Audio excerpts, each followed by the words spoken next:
Protect your DNA. BioPQQ can promote formation of new mitochondria. Infowarsstore.com. A Gulf War veteran who moved to Colorado last year has had his children confiscated by the state of Kansas over his use of marijuana. Now, this is 40-year-old Raymond Schwab, and he relied on medical marijuana to treat PTSD after he suffered severe side effects from medicines that were prescribed to him by the VA. Now, the Department of Veterans Affairs prescribes Schwab with an assortment of medicines like they tend to do, including anti-anxiety drugs, muscle relaxants, and pain medicines. But he said they did not work well for him. In fact, they made his condition a lot worse. And so he found that it was medical marijuana that was the only thing that helped. And in fact, now that is the only thing that he relies on to treat his pain as well as his PTSD. Well, 9 months ago, he and his wife planned to move to Colorado in order to start growing medicinal marijuana to help other veterans. And right as they were preparing for this move, the state of Kansas took 5 of their children, ages 5 to 16, into custody on suspicion of child endangerment. So it's been 9 months now. A judge declared that the claims of child endangerment were unsubstantiated, but the children have not been returned to the Schwabs, and they're now asking how the state is able to keep their kids and keep them in custody even after the charges against them have been dismissed. So joining me now are Raymond and Amelia Schwab from the steps of the Capitol building there in Kansas. Now, talk to me a little bit about this federal lawsuit that's just recently been filed. I know that was actually what compelled you to end a 17-day hunger strike. So where do we stand now with this case? Right. Well, the reason I ended, as you said, is because one of my conditions to end was a higher authority to step in. So an attorney out of California named Matthew Pappas flew out here and helped me initially file it pro se. We've added close to 27 or more defendants to the complaint. We just recently found out that the federal court is allowing us to file. And the amazing thing is, because it's pro se, all of these individuals are going to be served by U.S. Marshals. I would love to be able to see their faces when they get those documents. But yeah, we're just pushing forward. Matthew is trying to get aligned with the attorney we have that's local, because that way he can come into the lawsuit, but eventually he's going to fully take it over. And we're definitely seeking full accountability under the law for what they've done to my family. Right, and you're definitely not the exception here. You have been, a lot of families have actually been coming out of the woodwork, people who are afraid to speak out because of the bullying, because they have other children at home, that they're afraid if they do speak out that perhaps the child family services is going to come in and take the other kids out of the home. So they're just quiet and allow themselves to be bullied by this system that is destroying families. Now, I know that you guys are, one of the things that is making this such a big impact here with this case is that you were kind of dealing with the state line. So in Colorado, where you are living, where you were about to move to, marijuana is legalized there, even for recreational use, but you all were using it there medically. And then, of course, in Kansas, they said, well, we don't agree with that here. And so just in the instance of this state, just to note how the tensions are really high between these neighboring states with Colorado, sheriffs from Nebraska, Oklahoma, and Kansas all filed a lawsuit against the state of Colorado for these marijuana laws. They cite trafficking concerns. So it's almost as if they're using you as an example to let Colorado and other states that would pass this legislation know that, well, we have the power here and we're going to hold our thumb down on these families that would dare not follow their rules. Yeah, and I said the same thing from the beginning. When I got a copy of the police report, they had a snapshot from my Facebook where I said that we were moving back home to get involved in a dispensary and start working with veterans, help get them off medication through the use of cannabis oil, because we have record numbers of veterans overdosing on prescription drugs. And so they actually snapshotted that and put it in the file as part of the reason why they were taking our kids. And you know, as we've traveled back and forth, we've had car rental agencies say that we have to be careful because they're actually targeting any kind of fleet Colorado license plates when they cross the border. And even since we've been here on the Capitol, you know, I've been to a congressional or committee hearing here against a really bad bill they were trying to pass, a hemp oil bill, they called it. And the facts and statistics they give concerning cannabis are complete. It's like watching an episode of Reefer Madness. Some of the things they're saying, it's crazy. I mean, it's total propaganda. Right. Well, they're absolutely ignorant to its beneficial uses, and especially with veterans, because they're not actually doing any long-term studies on the benefits of medicinal marijuana. Meanwhile, they'll put the veterans on 30 different type of psychotropic drugs that are probably going to have a lot of adverse reactions with each other, and that's completely fine. These prescription drugs that actually kill more people than heroin or cocaine or something, if you were just to buy the drug right off the street, you'd have a better chance of surviving than you would if you got put on these legal prescriptions. So that's why I find it so infuriating. But something else that's going on here with this case, which many families are actually dealing with, is this Kids for Cash. Now, you mentioned earlier when we spoke on the phone that Kansas was actually one of the first states, or this might have been Miko, but was one of the first states that actually privatized this idea of getting money from taking kids from their families and then fostering them out. So talk to me a little bit about what's happening in your case. Well, what's ironic is I believe that privatization was the result of an ACLU lawsuit because Kansas was doing a poor job and kids were dying and being abused. So that was like a penalty.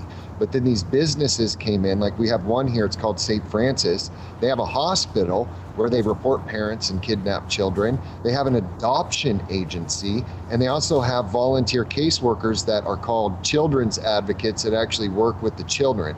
So they're involved from A to Z of this child kidnapping and then selling them out. If you go to their websites and DCF websites for Kansas, it's almost like looking at a puppy shopping bazaar online, because they have these kids with these little bios and they're smiling and how great they would be to be adopted out. It's really sad and disgusting, because as we've had people come up here and just share their cases, it's just happening over and over and over. And I believe last year, and I'm not sure if this is a completely accurate statistic, but Kansas made something like 17.5 million, that's just the state, in federal bonuses for placing kids outside of their kinship structure.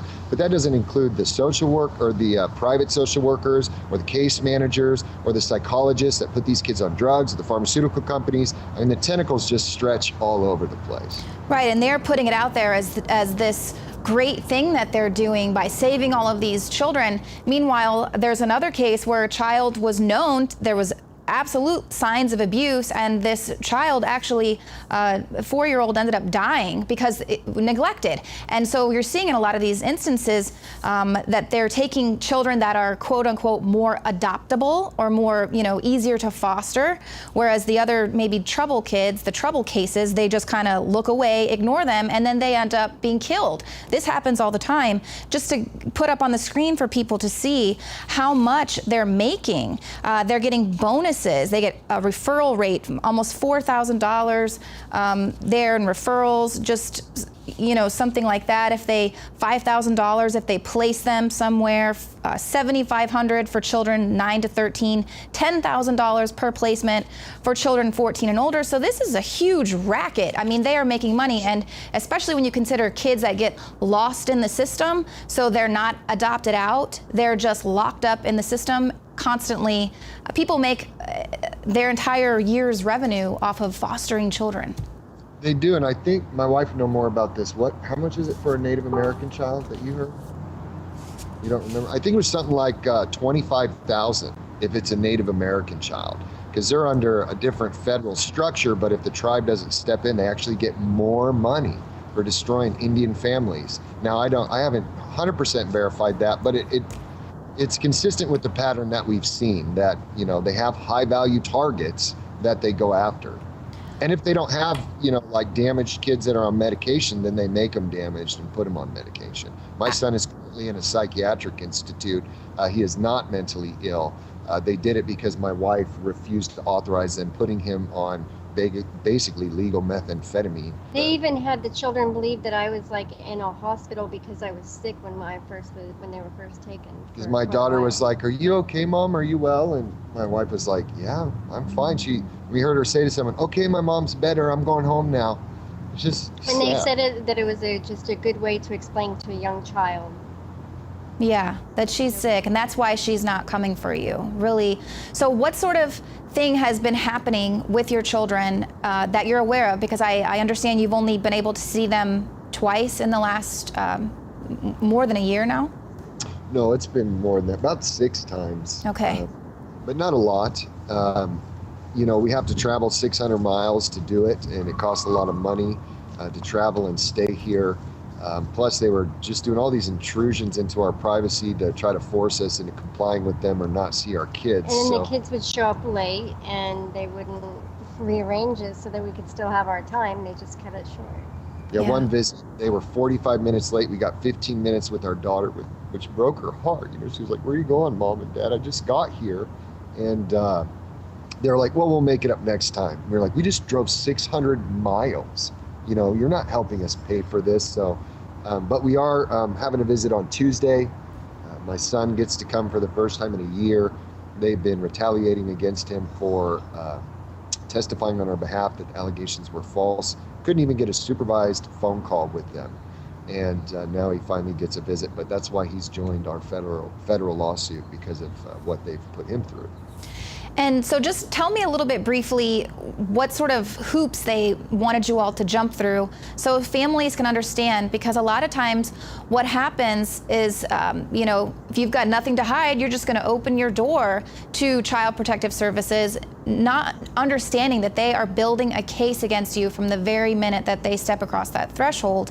And so then, in order to appear as if they're complying with you, we're going to give you your kids back, they say, but we just need you to do all this first. So you guys are in Colorado and you're having to do all this stuff to comply with Kansas state law. So just give us briefly a little bit of a... Sure. So, Yeah, they really set you up for failure, I think. I had 23 things just on my case plan alone. They knew that I didn't have a vehicle. My husband was working in Denver and I didn't have a vehicle, or we didn't get service up at where we live, so it was really impossible for me to do the things that they were asking to do, for one. But when you're so overwhelmed with grief because you just lost your children, that's really overwhelming to see that you have to do so many things. But even when you do them, they don't care. They're not going to give them back anyway. and they'll twist them, because you have to do, like, they asked us to do mental health evaluations, drug and alcohol evaluations, parenting class. Because I'm a man, I had to do a domestic violence abuser intervention course, which I protested. I didn't even have domestic violence mentioned in this case. So it was just nutty, all the things they were just putting on us. But see, people, all those classes get paid, the mental health people get paid, but then they're doing worse things, because we've met people this has happened to. You'll do the mental health evaluation, they'll say, well, we think you're bipolar, so you're going to have to take this medication. And if you refuse, they'll say you're not complying with your plan, and they will try to terminate your rights. So they're actually force medicating parents and children, which we all know about psychotropics, how terrible they are. So it's really just a war against the family by government agency. Well, absolutely. And talk to me a little bit about what is going on with your children now, because I know that was one of the big issues, that they are wanting to force medicate. Yeah, one of our children, we found out, because we told them in the beginning, you better not put them on psychotropic drugs. We haven't lost our parental rights. And they did anyway, by the way, for a time until we caught it. Yeah, and then we caught it. When I became my own attorney and asked for discovery, they knew I was going to see all the records. And they said, oh, you didn't know we've had him on this legal methamphetamine for weeks, and we're taking him off right now. But then they called a conference where my wife was talking to the psychologist at the school, and they're like, well, we really need to put him on this. And she said, absolutely not. I've homeschooled him his whole life. I know what natural remedies you guys can use if you're just going to take the time to do it right. And so they created this dynamic against him where they said he was having troubled behavior, which even if he was, I mean, he just got kidnapped from his parents. Yeah, what's he going to be, a sweet little angel? I mean... Right, and so because of that, he has been locked in a psychiatric institute for 2 weeks now. We found out, got an email saying he got assaulted and punched in the face, this sweet little homeschool boy. And they said, but it's okay, he got new glasses. That's how detached from reality. It's okay, your son got assaulted, but we got him new glasses. And I just don't understand how these people get up every day and live with what they're doing to these children. No, it's really completely frightening. Now, I want to put up your GoFundMe page. I know you guys have been trying to raise funds to just help with this entire situation. As you mentioned, you guys have been having to go back and forth 600 miles to try to jump through the hoops that they give you to complete all the different courses and things like that. But I also wanted to draw attention to another website that you have created to help other families that are having to deal with this same type of problem and sort of steps that they can take. So talk to me a little bit about that. Sure. We just started a blog. It's called Free Our Children, the Parent Underground for Combating DCF Child Trafficking, where we're trying to connect groups. We found there are a lot of groups, but they're very disconnected. And we wanted to connect them where parents, because our phones are blown up all day long, emails all day long, where we can have just a source for them to go to where they can get some legal tips, to talk about pro se, representation of yourself, what to watch for, what to do when DCF comes to your door, where when they're calling our phone, we can say, go to this website first, see if there's activists in your state, and just connect parents to real advocates, because a lot of these advocacy groups out there actually receive state funding and they're like Trojan horses. They say, oh, we're here to help you, and then they report on you and help get your kids kidnapped. We want an actual advocacy hub where people from all over the country can connect, and even around the world, and share their stories and connect and get resources that we can put an end to this kids for cash cartel. Right. People need to understand that this is absolutely going on. When we've reported on the prisons for profit, people didn't believe that was happening, didn't believe that it was the prosecutors and the attorneys and the judges who actually own these prisons who are now deciding that you need to go to jail. It's the same thing with this Kids for Cash program. It's these agencies coming in and just arbitrarily taking children away from their homes and their families and then keeping them, battering them back and forth throughout the system so that they don't get adopted, they don't get put anywhere that's safe, neglected while they're in these foster homes. A lot of cases where children are being assaulted, terrible things happening, and there's no accountability there. And you, as people who are just trying to do the right thing and trying to comply, trying to jump through the hoops, are being treated like the criminal element here and having yourselves be destroyed in the media. Just a lot of the articles that they try to put out about you to try to, paint you as this unfit parenting, when obviously, you guys have been there on the Capitol steps. I mean, doesn't seem like people who have abandoned their kids. Yeah, we've been here almost 34 days now, actually. The hunger strike was for 17, but once we've seen all these families coming up here and saying, you have given us hope, you've given us strength, we didn't know you could fight these people, we're terrified of them, we thought we're going to stay. We're not going home just because we have a lawsuit. We're going to stay up here and continue to give people hope that you can fight, and we're going to fight the state from the steps of the state capitol. You can't get any more classic than that. It's a beautiful thing. Until we get our kids back or end up in jail. Yeah, or something. I mean, we want to see some conclusion to this before we voluntarily depart from this, because it's really drawn a lot of families out of hiding, saying, we want your help. And can you tell us how you did this? And they're watching our videos and newscasts like this and, figuring out that, hey, we can stand up against these bullies. We just have to know our rights and have the courage to do it. Right, absolutely. Well, Raymond and Amelia, thank you guys so much for sharing your story. Everybody out there, go to the GoFundMe page, help this family out. They are standing up for your rights as well as the rights of their own family. And, it really is time to take our kids back. And this is a war on the family, because they're going to be coming after all of you single mothers out there, any of you families that are going through a divorce, and, perhaps you're having a little bit of issues with, with your own relationship. Well, that could be a case for them to come take your kids. People out there who have disabilities, they could be snatching your kids from you, saying that you're unfit. Meanwhile, they are raking in the dough for breaking up homes. So you all, thank you so much for joining us, and we'll be speaking with you soon. Thank you.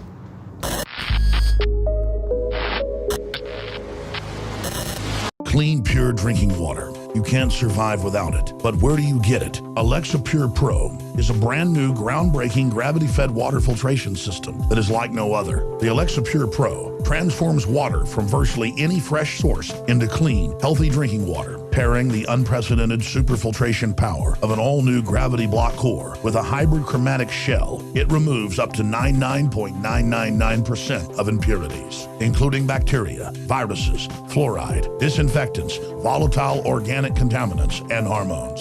Filter capacity up to 5,000 gallons. Stainless steel construction, easy assembly, low maintenance. Replacement filters are simple to install. And now, as part of an exclusive limited time introductory offer, you can save $20 off the retail price and get free shipping. This is a limited time offer, so order your unit today and receive free shipping and $20 off. Go to InfoWarsStore.com or call 888-253-3139.